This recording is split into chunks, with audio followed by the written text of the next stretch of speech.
Good day, everyone, and welcome back to the channel. So, as most of you know, I now own and ride a 2023 Lowrider S after trading in my Fatboy this year. And yes, I have contemplated whether that was a good decision to make, but alas, what's done is done, and there is no turning back the clock. But this channel was built on the backbone of the Harley-Davidson Fatboy, so it still has a special place in my heart. And that being the case, I felt it was time for a little more Fatboy content. So without further ado, here are some things to know about the first Harley-Davidson Fatboy. So one of the saviors for Harley-Davidson in the 80s designed this bike, and that is Willie G. Davidson.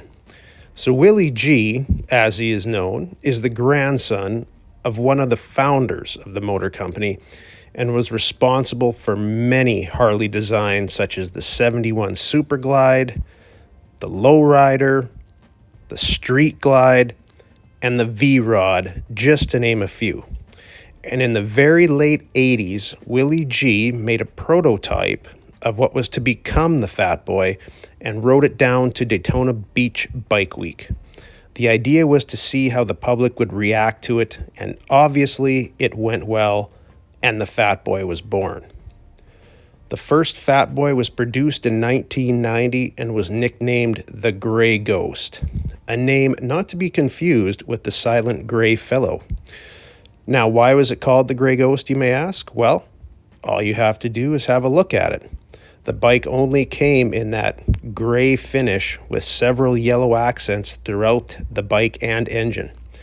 And speaking of the motor, the bike was powered by a 1340cc or 80 cubic inch Evolution engine.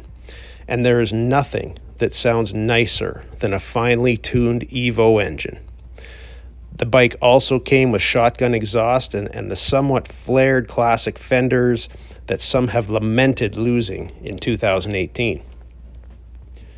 The bike appeared to give a nod to the Air Force. Some have said that it is a tribute to the U.S. Air Force long-range bomber planes.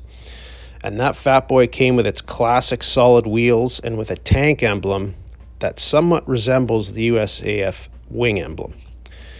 And that apparent nod brings us to our next issue, and that's the name. Now, this is a very highly disputed issue, and to be honest, this is not exactly a fact, per se. The issue surrounds where the name Fatboy came from. Now, Harley will state that the name of the bike comes from the size of the bike, and I can't argue that this is indeed a fat bike. However, there is a legend that the name was a combination of the atomic bombs, the Fat Man and the Little Boy, that were dropped on Hiroshima and Nagasaki. As the story goes, the first bombs that were dropped were silver in color and had distinctive yellow rings painted on them, apparently. The first Fatboy was also silver gray in color with yellow rings throughout the bike. One on the ignition ring, one on the primary cover, one on the tank, one on the cam cover, and one on both heads. So you can decide for yourself which story is actually correct. And to be honest, there may be some truth in both.